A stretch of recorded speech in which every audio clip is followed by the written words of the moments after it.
From the Library of Congress in Washington, D.C.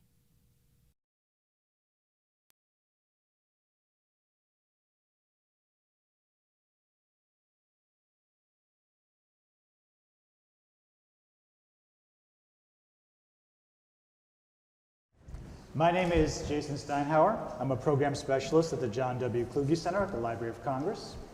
Today's program is presented by the John W. Kluge Center at the Library of Congress. The Kluge Center is a vibrant scholars center on Capitol Hill that brings together scholars and researchers from around the world to stimulate and energize one another, to distill wisdom from the library's rich resources, and to interact with policymakers and the public. The center offers opportunities for senior scholars and postdoctoral fellows, as well as PhD candidates, to conduct research in the Library of Congress collections. We also offer free public lectures, conferences, symposia, and other programs, such as this one, and we administer the Kluge Prize, which recognizes lifetime achievement in the study of humanity, and which was recently awarded to philosophers Jürgen Habermas and Charles Taylor.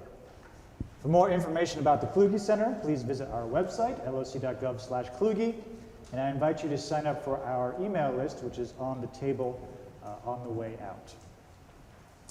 Today's program is titled Migration, Asylum, and the Role of the State, Defining Boundaries, Redefining Borders.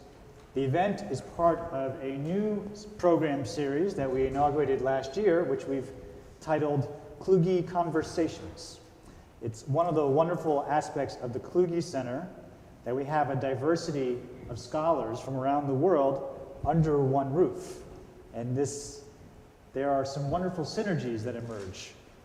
And when scholars from different disciplines are researching diverse topics and begin to speak to one another, it is remarkable how many commonalities can emerge. In this instance, we have a Latin American historian, an African historian, and a scholar from American Studies, whose work, it turns out, all investigate issues of migrations, borders, and the state, hence the title.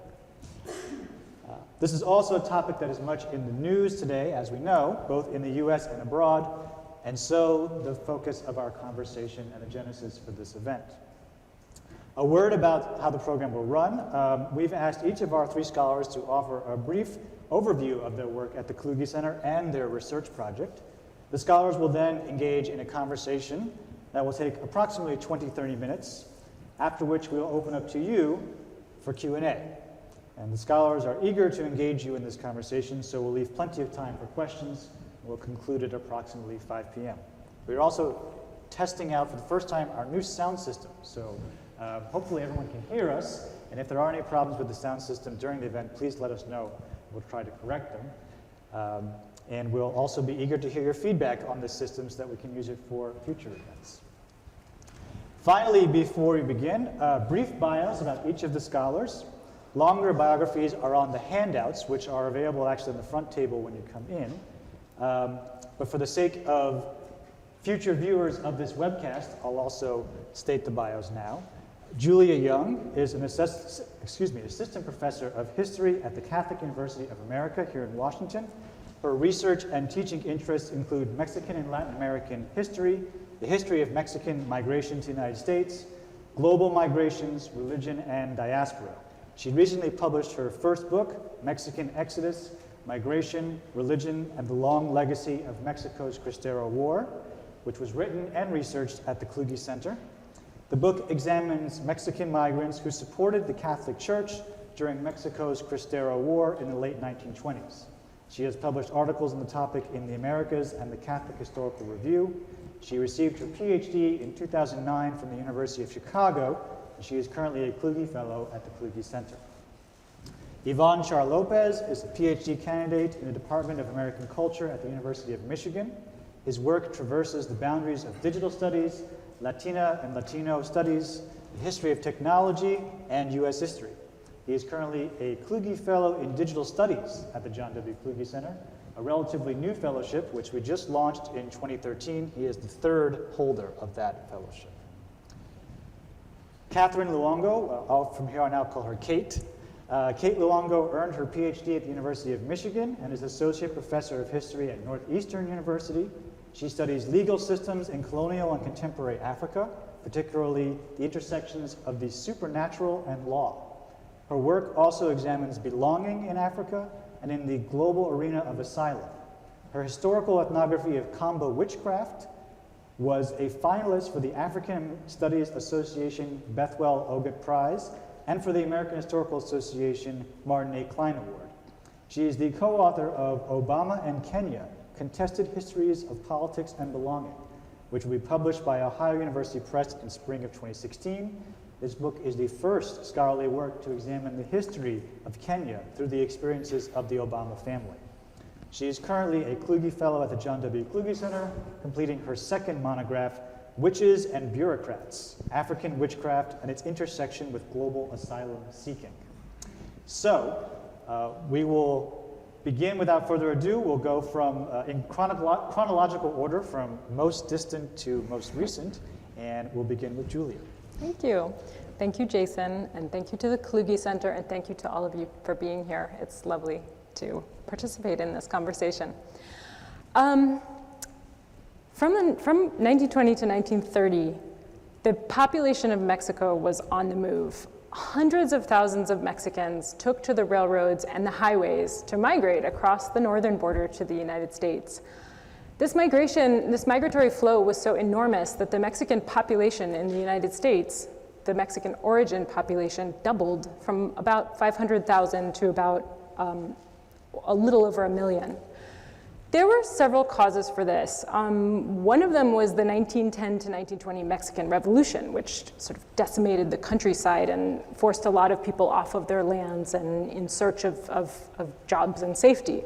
There was also population growth, especially in the most populated central part of Mexico. There was a decline in agricultural production, some environmental causes. There were low wages in Mexico.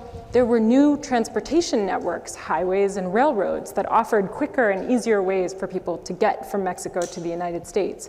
And then in the United States, there were higher wages and there were numerous new jobs available to Mexican migrants in particular, especially in agriculture, so the cotton fields and the sugar beet farms of the Southwest and Midwest, and in industry, steel factories, meat packing plants. And this was particularly true in cities in the Midwest and also in the US Southwest. There was another cause, though, of Mexican migration during the 1920s, and this one is a little bit lesser known, and this is the topic that I work on. It's a war now called the Cristero War.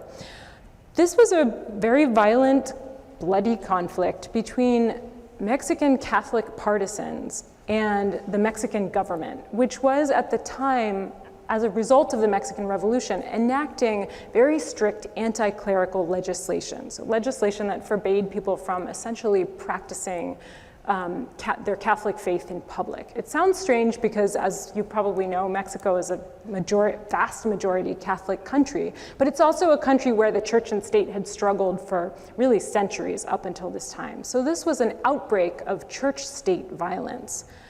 During the war, these Catholic partisans became militant, and they went to battle against the federal government, armed with rifles, but also with crosses and scapulars and religious medallions. And they launched themselves into battle with the battle cry of "Viva Cristo Rey," or "Long live Christ the King." And that's why they're known as Cristeros, or I guess it would be Christers in English, which doesn't sound very good.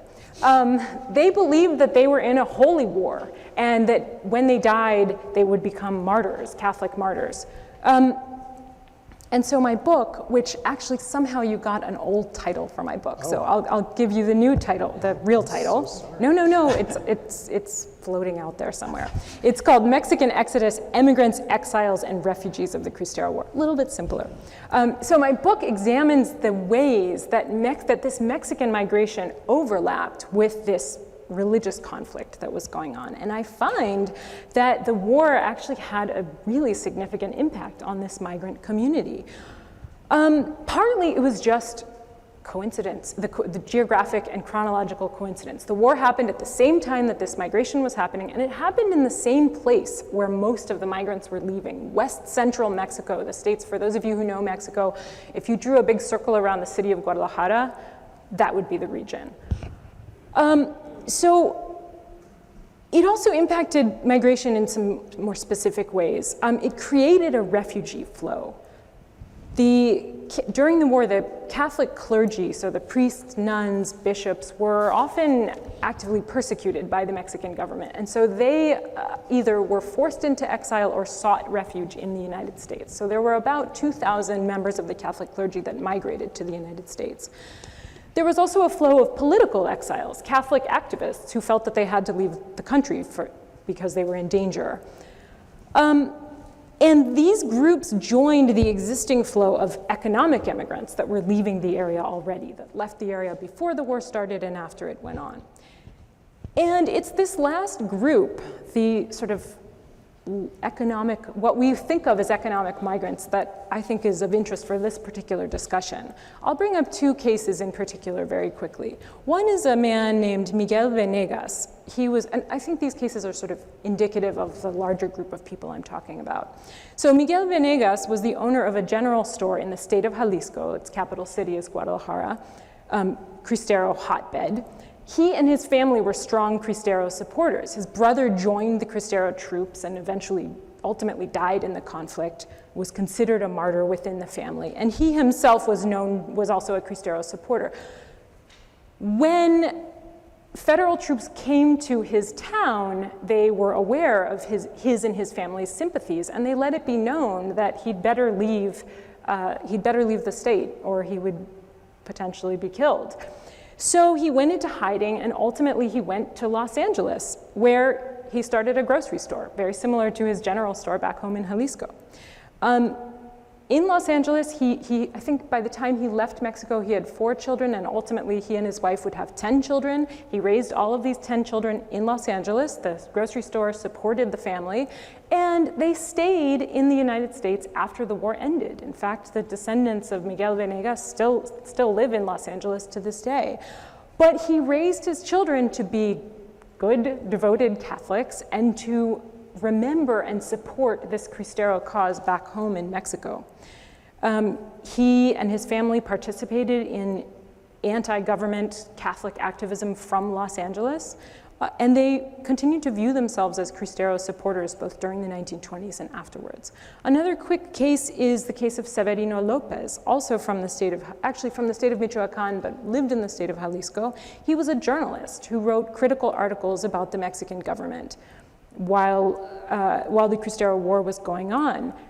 He also was told that he'd better leave or he'd find himself in danger. And so he had friends who were living outside of Chicago, in the growing Mexican community outside of Chicago, and they told him, well, come on over here, there are jobs and you can make a new home here. So he came to Chicago, he made his home, and he started a newspaper just like the one he had run in Mexico, and that newspaper was critical of the Mexican government, and it actually was a tool that rallied Cristero support in the United States. Through the newspaper, he got people to donate funds, which he then sent back to the Cristero troops in Mexico.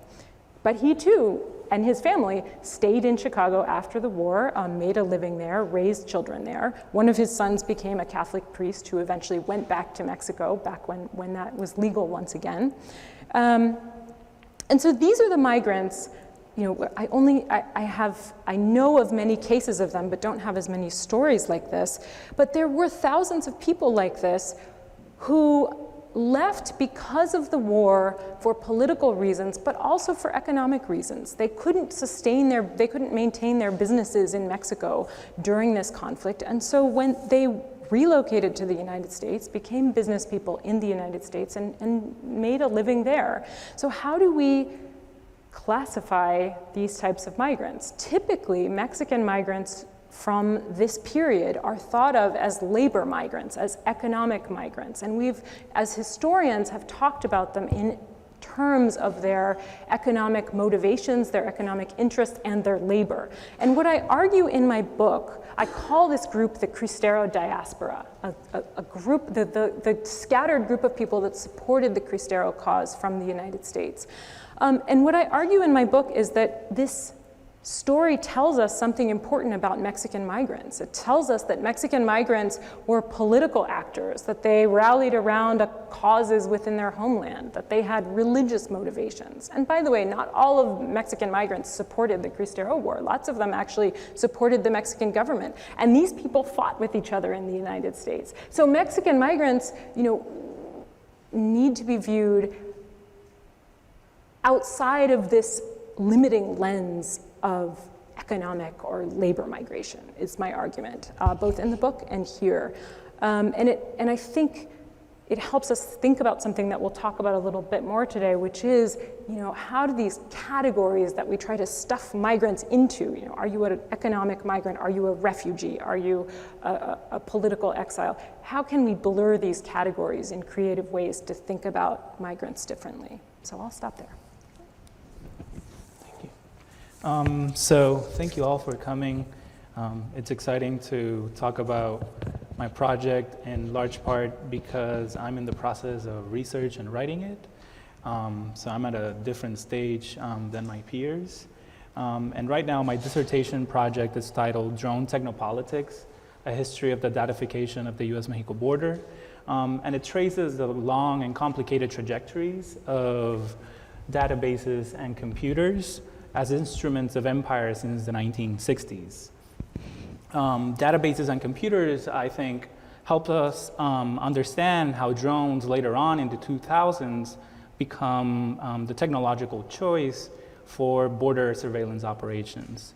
Now, contemporary debates, as Jason mentioned, contemporary debates about the border demonstrate a pressing need to take a critical look into what people call technological fixes, or so-called technological fixes. Doing so sheds light on how the border operates as a laboratory for modes of governing and administering populations. More precisely, the border, I think, and I argue throughout my project, is a zone where non-citizens become expendable subjects in the experimentation of biopolitics. My goal in the end is to contextualize and interrogate the technopolitical fixation on data, both big and small, as well as on digital technologies as end-all, solve-all solutions to border policing and immigration enforcement. To do this, I don't only inquire how computers, databases, and drones are imagined, I also open the technological black box, if you will, to examine its internal operations. So what do technologies do, how they do it, what are their methods for acting upon the world? The way that I'm going about my project right now is writing what I call historical snapshots of specific technological fixes, or that question specific technological fixes. So the study begins with a database system known as the Alien Documentation, Identification, and Telecommunication System. Is a mouthful, so I say it slowly. But ADIT, as it was known, created in the 1970s, was at the center of INS, or Immigration Naturalization Service, at the center of INS's process of automation. It was really a very important project. And I look into this system from 1975, and then I finish with the Arizona Border Control Initiative of 2004-2005, which is what I found so far is the first use of drones in the US-Mexico border. Now, each snapshot follows a variety of actors in federal government, private industry, academic research, also looks into journalism and activism to try to trace the different types of state work that computers, databases, and drones are imagined to perform. And just to give you a little sense of what I'm talking about, which might sound a little bit abstract, I have a few images that I would like to share. So this is just an aerial take of the Santa Fe Bridge. This is the port of entry in El Paso. in El Paso and Juarez. And the added system would be used in a port of entry. So it's an identification system. It's just a regular ID, alien card, and it has a magnetic stripe and different biometric data on it. And it would be used in the port of entry. So I'm looking into that kind of technology, but then there's this whole realm of the border that is very remote and hard to access. And for that kind of terrain, the INS developed other different technologies, or incorporated actually military technologies. And to give you, so actually I'm not going to pay attention to that. So this is an example of it. So this is a system of connecting sensors, electronic sensors, seismic range sensors. Blah, blah, blah. And it connects the sensors to computers at headquarters that sends information down to patrol agents to try to catch what they called intruders from entering the US. And this system, as I explained, is developed to try to patrol and control this remote area, this remote borderlands. And this is just to take a picture of the kind of control headquarters or control center. It's showing the integration of different screens, among them computer screens, and it's kind of the first moment where these kind of technologies are used on the border. And I moved from that to the drone, which a lot of people are familiar with, but for the most part, people are familiar with drones as a military technology for drone strikes, or what I think the Intercept papers call the assassination complex. But rather than paying attention to that kind of development, I'm looking into drones within the US, military drones, not the quadcopters that are also very popular, but the military drones used on the borderlands. And as you can see from this diagram, it's very, very, very similar to the previous diagram I showed, in the sense that the ways that these technologies are being imagined is very, very close. So I'm trying to understand how did that happen and what's behind kind of the thinking of these different government officials and researchers when they come up with the project or with their systems. And yeah, I'll leave it at that. Thank you.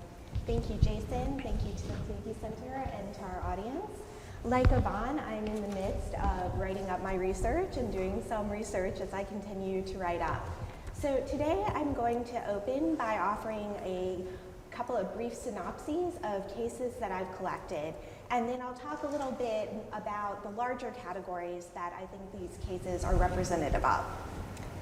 So in 2006, a man from Nigeria sought asylum in Canada on the grounds that the Nigerian state did not offer protection to the particular social group that he belonged to, persons accused of witchcraft.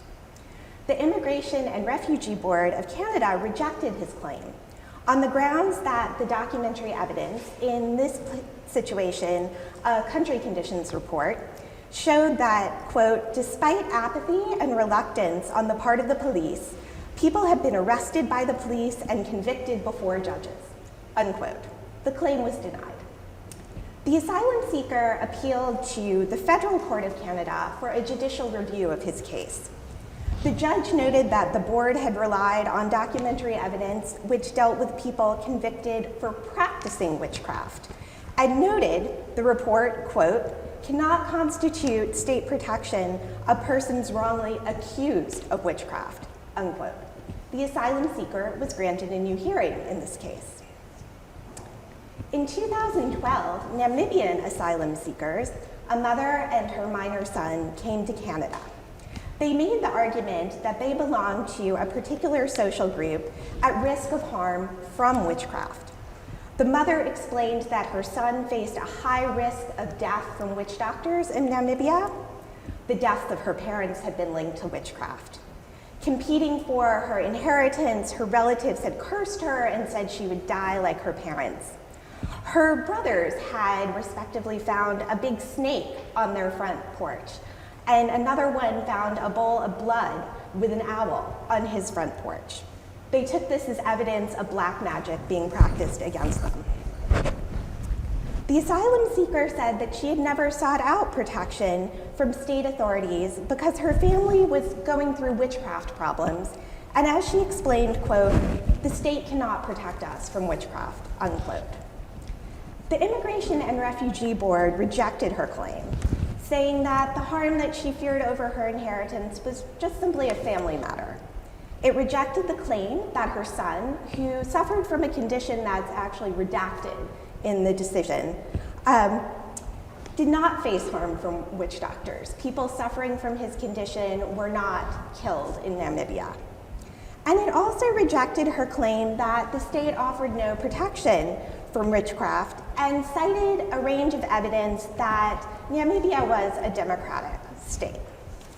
So these cases are exemplars of the archive of nearly 40 cases that I put together. And what I'm examining is cases in which African asylum seekers who are coming from Anglophone Africa to Commonwealth countries, to Canada, the UK, and Australia, allege that being accused of witchcraft or targeted with witchcraft makes them a member of a particular social group subject to persecution and eligible for refugee protection. So I think these cases offer avenues to explore some key categories in refugee status determination, but also in the legal history of witchcraft and the management of witchcraft-related crime on the African continent. So when I'm talking about witchcraft in these cases, I'm talking about an embodied capacity, an object or a practice that mobilizes an invisible, malevolent power to harm the person, property, psyche, or kin of another. Asylum seekers have to show that the state doesn't offer protection from the kind of violence that they allege that they have suffered or that they will suffer if they're returned to their country of origin. So part of my project is to inquire into the deep jurisprudence about witchcraft-driven crime on the African continent and to establish a history to these claims of the absence of state protection from witchcraft-driven violence. Asylum seekers also have to show that they meet one of the criteria for refugee status that's laid out in the 1951 UN Convention on Refugees. So these criteria are race, religion, political opinion, nationality, and of course, membership of a particular social group. And this convention is really the linchpin of the refugee status determination process. So my project is taking witchcraft-based asylum cases as an avenue through which to explore the expansion of the social group criterion.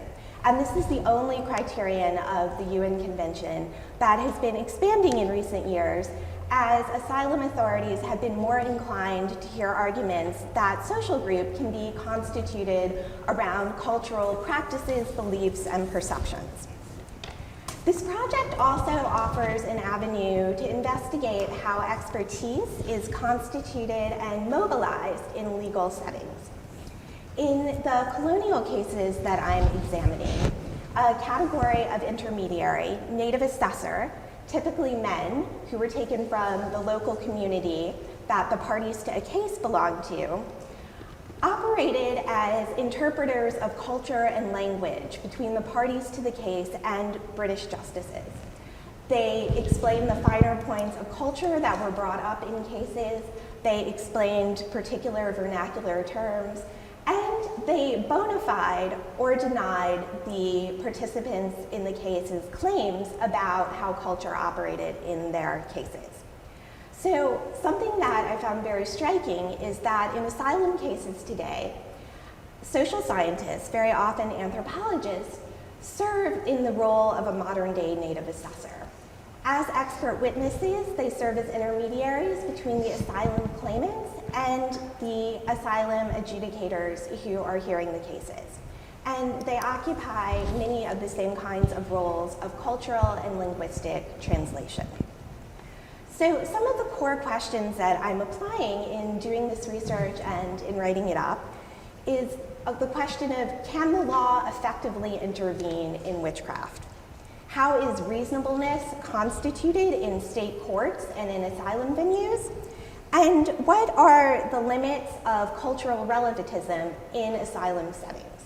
So I think that these cases open up a lens through which to consider the really global reach of local forms of violence. Thank you. Okay.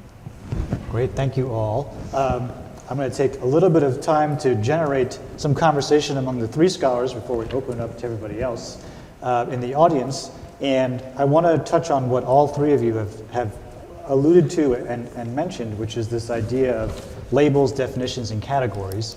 And that's something that we all talked about amongst ourselves when we initially thought up the idea for this event.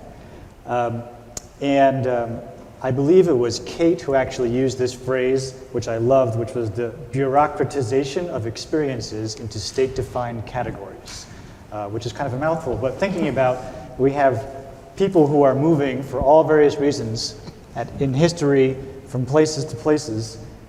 Sometimes we call them migrants, sometimes we call them immigrants, sometimes we call them refugees, sometimes we call them asylum seekers. And at each point, some body, some state body, some governing body, some global body has to make a definition and a designation. And each of you have come up against this in your research. So maybe we could start there and talk a little bit about these terminologies and how they factor into the stories that you're uncovering and the research that you're doing. Start. Yeah, well, what your comment just made me think about an interesting development in the historical study of immigration, which people may or may not know about, which is, in U.S. immigration history, so the history of immigration to the United States, one of the seminal early studies of migration is a book by Oscar Handlin called The Uprooted. And it works with, it sort of presents this image of migrants as people who are, as like the poor, the downtrodden, people who are uprooted from their local context and then flung into their new land and forced to collect themselves and reconstruct their lives. And essentially treats immigrants as almost as handicapped people, but people that are almost a blank slate, or people without a background. And the historiography on immigration is changing and has changed over the 20th century, and is increasingly recognizing immigrants as people who come with a political context, who come with a background of their own, and that they bring with them, that they don't leave in their home country. They're not uprooted people. They might be transplanted people, or there are other metaphors that people have come up with. And I think that's a positive development, but it's still, I'm not sure it's translated into public discourse on immigration, and I'm not sure it's translated into the immigration courts, right? That these are people with a real understanding of the context which immigrants left. So I'll stop there. Yeah, I think this issue of context is really key in refugee status determination, because we have this popular image of the refugee as someone who has experienced some sort of trauma that makes it impossible for them to stay in their home, and therefore they leave and they seek sanctuary elsewhere. Hopefully they're welcomed by the receiving state. But there are very precise legal definitions and categories that a person has to show that they conform to be eligible for the rights and protection of formal or convention refugee status. And part of achieving that status is, as the asylum seeker, narrating your own experience. But the legal systems are not prepared to hear the deep context that really illustrates the different categories to which refugee experiences belong. And it's also complicated by, as Julia has just suggested, that very often there are cross-cutting categories that refugees belong to as well. In your research, I mean, did you notice a shift in language as you looked back from the 50s, 60s, 70s to today, in who the technology is being implemented to keep out or to monitor? Is it immigrants? Is it migrants? Is it refugees? Is it all the above? Well, one of the concepts or terms that comes across a lot in the literature is the idea of intruder, and I'm not necessarily sure of its genealogy, but for sure there's some relationship to the Vietnam War as it's ongoing, particularly because of the sensors that they're using. They're bringing sensors from Vietnam, and this kind of line simulation system that I showed the diagram, that is a kind of deployment of a lot of Vietnam technologies in the context of the US-Mexico border. So a lot of these different, a lot of categories such as intruder becomes kind of repositioned because of the context to signal particular subjects, especially migrants. But there's also border smugglers that are included in the category of intruder, because you have to think that the 1970s, the end of the 60s, the beginning of the 70s also marks the beginning of the war on drugs.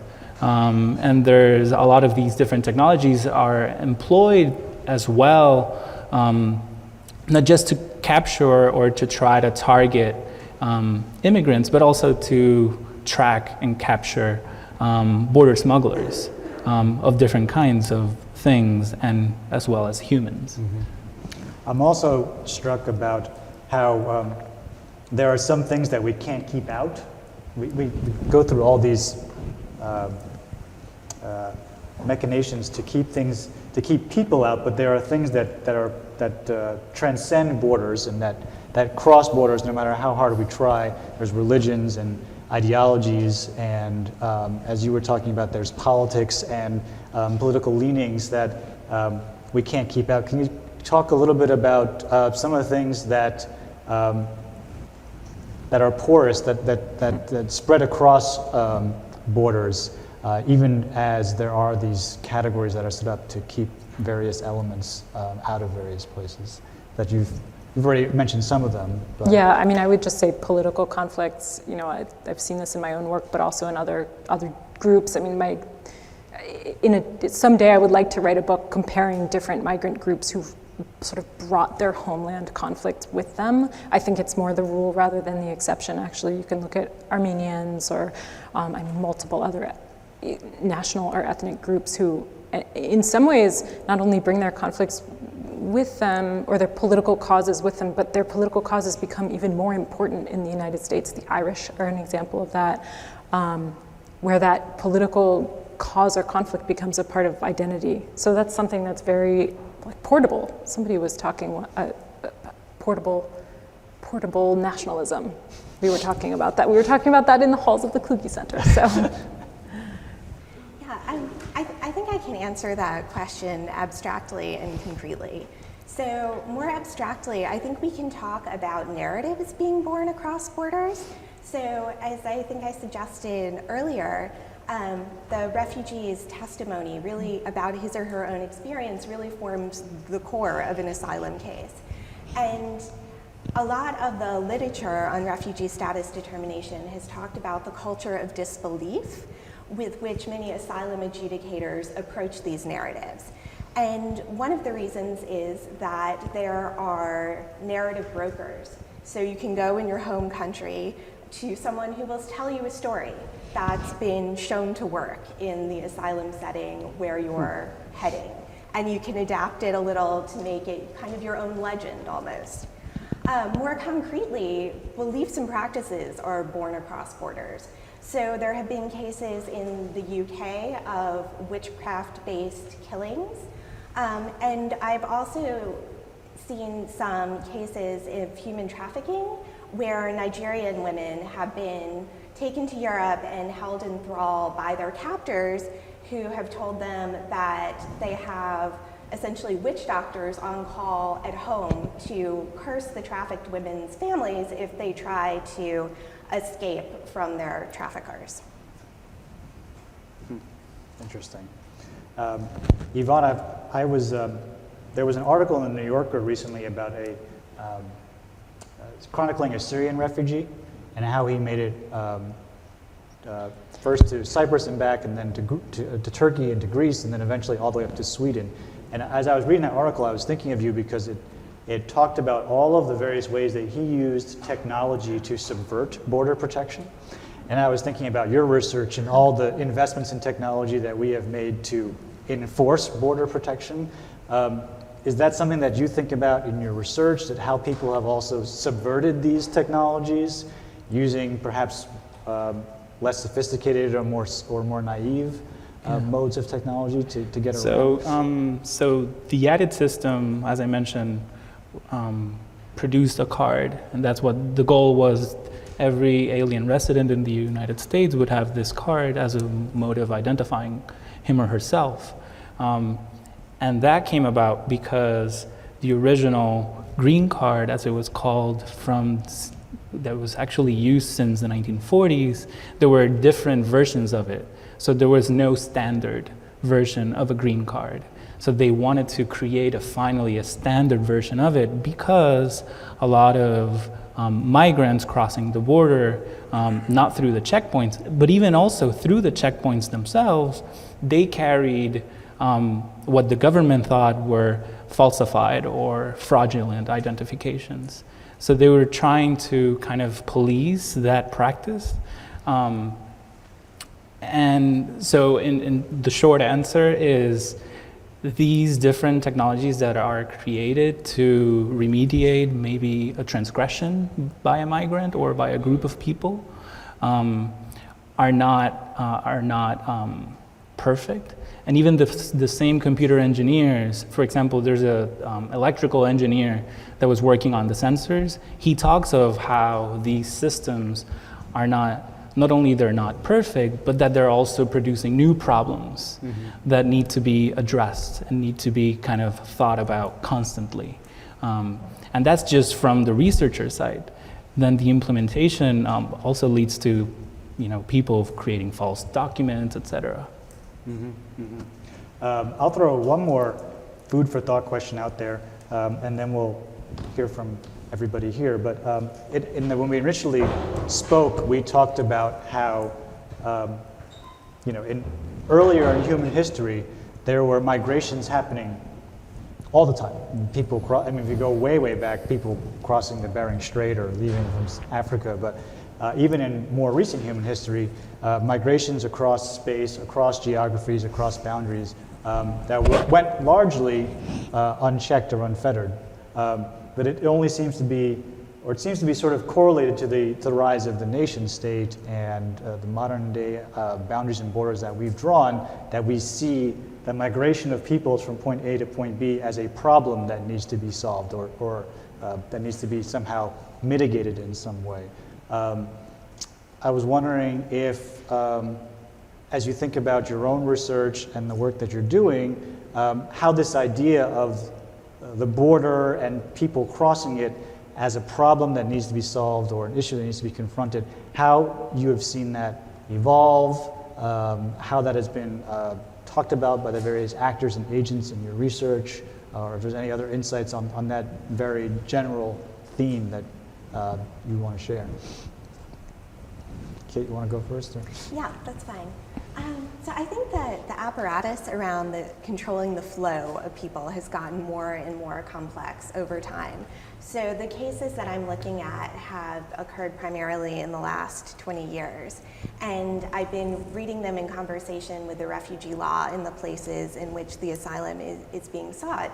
And it seems to me those bureaucratic institutions and their mechanisms are becoming ever more complex.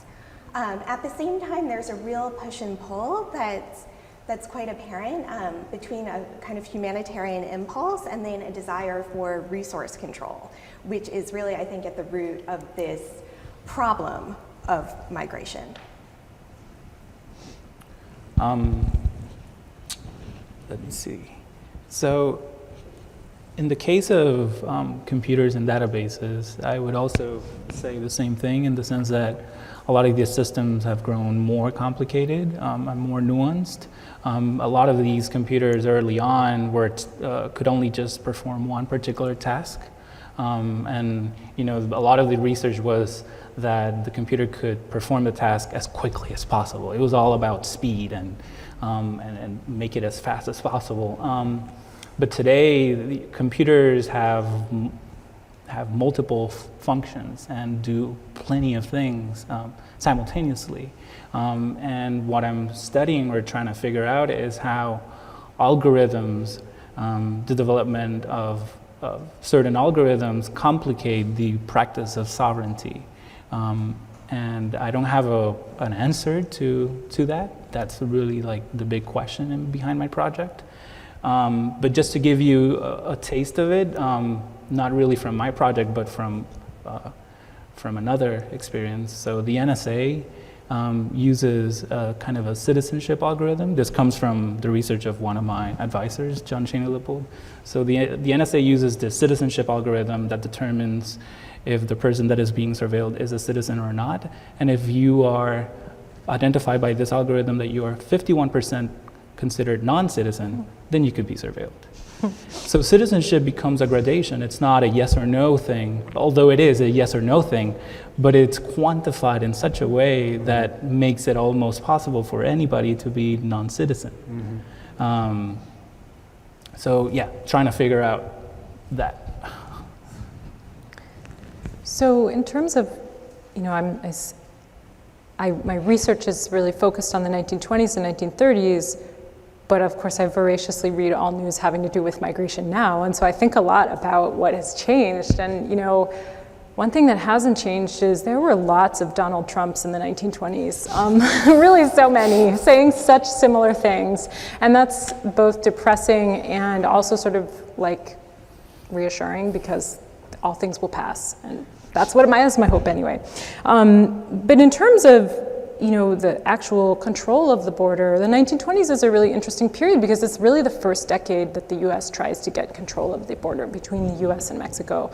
And it's not only to get control over the Mexican migrant population, and we heard about this from Ruth Wassam a couple weeks ago. Mexicans were not included in the quota system that restricted migrants during the 1920s, this new quota system, neither Mexicans nor other migrants from the Western Hemisphere. And so they were technically free to cross the border, but the Chinese and other Asian groups were excluded completely. And so the rise of the Border Patrol and the efforts to control the southern border were initially meant to control that population. But very soon after, that control began to be applied to Mexicans, and Mexicans began to be seen as an invader group. I don't know if I would use the word invader for then, but as an illegal alien group. And May Nai has written a sort of the book on the policing of the border and how that arose. But it wasn't very effective in the 1920s. I mean, the border is huge, and they had for the first few years of the Border Patrol, there were 20 or 30 officers, I think, and they're patrolling this 3,000-kilometer border. There was no chance, and you could pretty easily, you were subject to certain restrictions when you crossed, but you could pretty easily bypass them and just walk across, and that really remained that way for most of the century. That's different now, and that's, you're telling us how different that is. That's become very different since the 60s, and that's because of this new technology. And I would say the major difference is in how many people are dying trying to get across the border, and how much the border has now become a site of real human rights tragedies in the way that it really wasn't in the 1920s. And technology, I know there's one human rights group that's trying to get cell phone towers installed along the borders so that migrants themselves can make use of of wireless technology the way that they're doing in Europe to find themselves when they're lost in the desert. And there's resistance to doing that from Donald Trumpians and their ilk. So. Well, I think I've asked enough questions, so I think it would be great to hear from the audience. Travis has a microphone, and the trick with that microphone is I need to turn off my microphone for it to work, which ensures that I won't ask any more questions.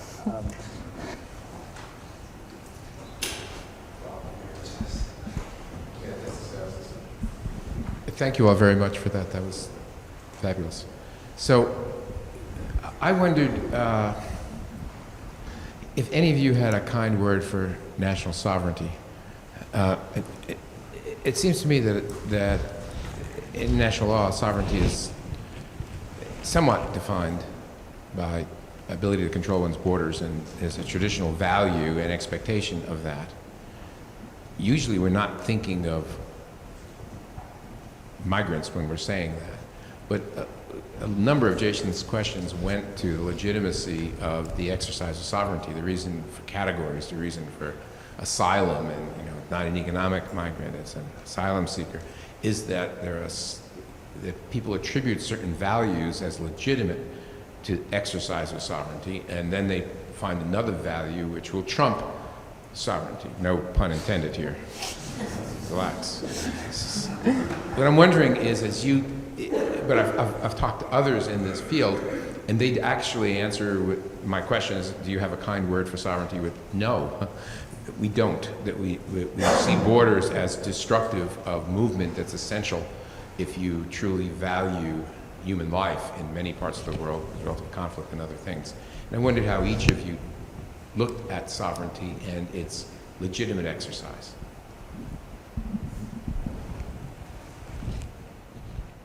I can start. I mean, I regard migration as a fundamentally positive thing, and I think that the way to address, if there are concerns about a particular population that's coming, it's not very effective to address them at the border. We talked earlier about how migrants manage to find ways around restrictions. Maybe one day we'll get to a point where states can actually enforce true control over borders, but up until this point, migrant ingenuity has trumped, again, that word, state enforcement of the border.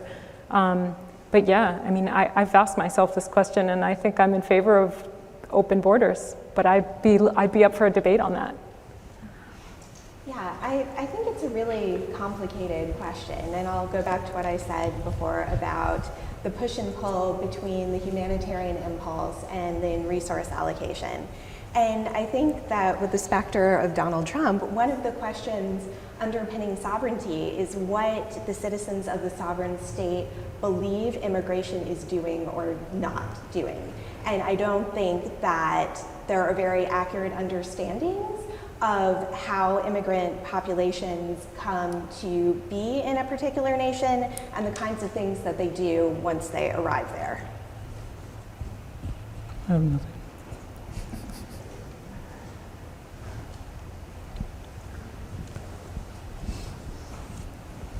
I don't have a neat question for each person. I don't have a comprehensive question. I do have a quick question for each, if I may. So for Julia, the historians saw your migrants as economic migrants, but how did they come in? Did they come in as asylum seekers, and were they mostly given asylum? Do you have any idea? Should we answer one by one? Or? Okay, yeah. And for the Ivan on technology, I'm just wondering how that changes, the new technology changes the people employed to do the work, to use the technology. And then finally for Kate, a question about the legal, whether the asylum seekers who come in seek asylum under the category of witchcraft, whether they have legal representation for the most part, and what difference that makes and how it helps you to understand something about their social, economic background. Thanks. Thank you. That's a really good question. And the answer is that it was messy because the legal frameworks were just being developed at this time. And like Kate said, the refugee law wasn't really, didn't really exist until after 1951, right? So a lot of the Mexicans that I talk about, there were multiple ways to come in, and some people came without documents. Some people came with, you could come in without a visa if you said you were going to stay for less than 6 months. So some people came in that way. But there was a small group of people that did come in a sort of quasi-refugee status, and that was the clergy. The US Catholic Church was very aware of this conflict, as you would imagine, and they actually had an immigration bureau, because the US Catholic Church is another very interesting story, but they're very invested and interested in immigration and immigration policy at this time, as they still are. And so they had an immigration bureau in El Paso, and their personnel there actually helped these refugee priests and nuns apply for visas and get them visas, but they weren't called refugees. They didn't really use the terms refugees and asylum, but they did get them visas on the basis of their being persecuted. And so they came in as sort of like recognized legal migrants. But for a lot of other people, the categories were much more slippery. So with regards to how technology changes the people employed to do the border work, one of the things that I'm trying to tease out, and I'm actually in the midst of writing this chapter, is how borders are produced through technology, so how boundaries are demarcated in the technology itself. And to give you a specific example, in the 1940s, a group of researchers in different places in the United States become invested in what later becomes known as cybernetics. And cybernetic theory blurred the boundary between living organisms and machines.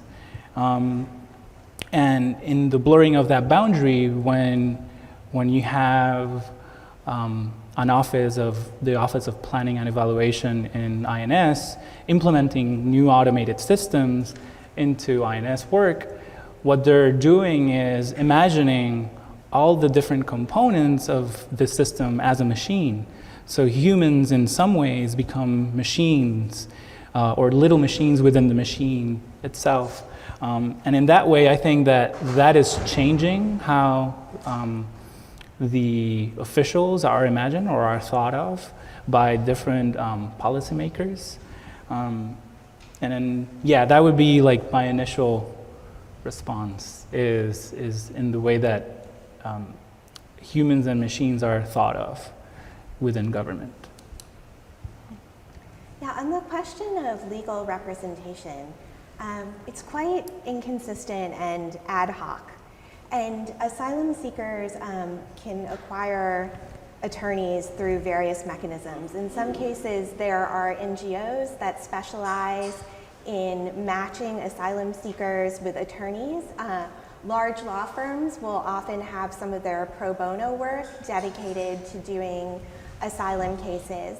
And of course, if you have an attorney, you're in a much better shape in crafting the narrative that you're going to be presenting to the asylum adjudicator. But it also gives you much wider access to expert witnesses who can support some of the claims that you're making in your case. So actually my question was, how many of the cases have legal representation? Is it common or not so common? It really depends on, it really depends. So I haven't broken it down, but there are variations really on a state by state basis in Canada, for instance. But I would just say it's inconsistent and ad hoc to answer quite generally. We're approaching 5, so we have time for one more, and Mary will take the last question. Thank you. Thank you for talking about your work, and Jason for being such a wonderful host. I have a question for everybody. It's provoked by Ivan, and I have some thoughts about it with respect to Ivan, but you invoked borderlands as a concept, and I wonder how it helps or how it works in your papers to conceptualize the site of contestation as a borderland as opposed to a border. And as I'm sure you know, sort of in the borderlands literature, borders aren't finite spaces that you jump across, right? But are fluid spaces within which identity and agency is produced and contested. And so if that's the case, Ivan, in some ways, that it almost seems at war with your topic, right? Because the topic sort of seems to sort of conceptualize this kind of hard border with all of the work happening on one side. And And I wonder what you think about that, and also whether the real sort of agency and identity that is being produced, is it essentially living within the machine? Your last answer was just so provocative, and I wonder whether you want to think through sort of the agency of the machine being produced in this borderland.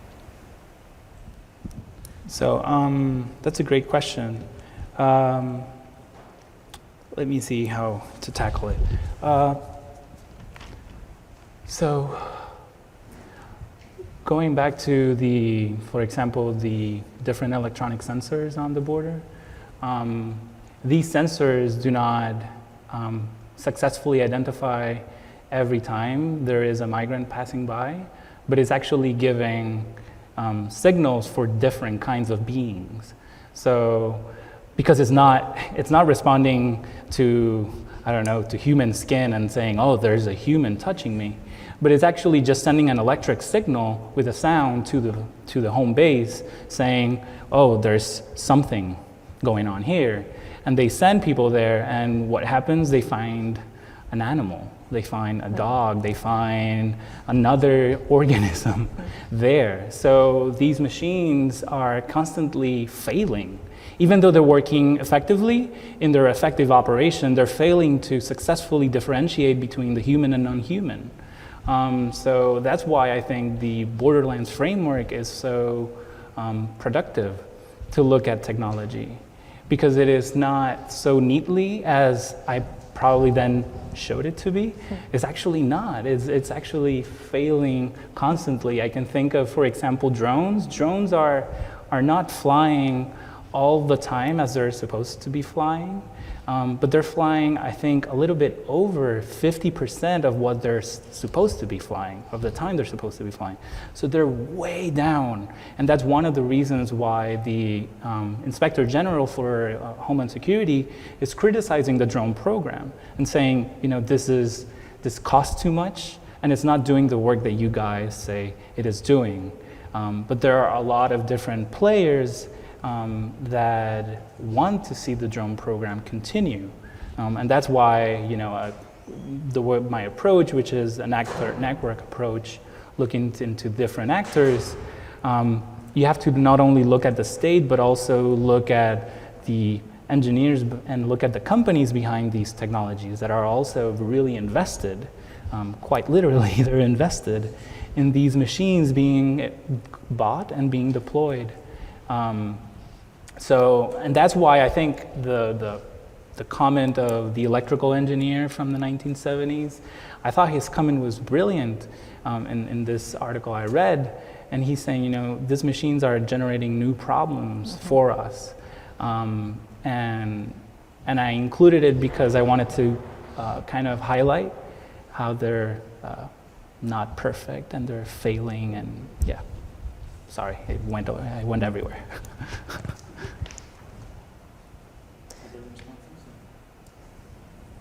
Okay, well, I think we'll leave it there then.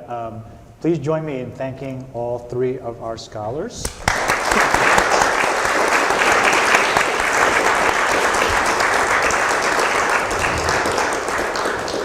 Just a quick bit of administrative business before concluding.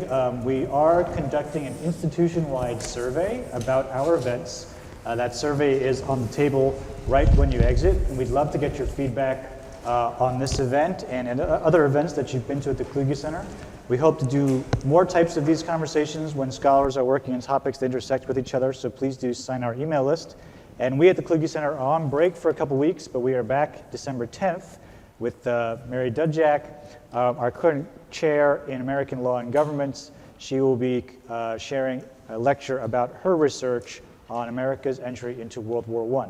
So please do join us for that, and thank you again for being here this afternoon. This has been a presentation of the Library of Congress. Visit us at loc.gov.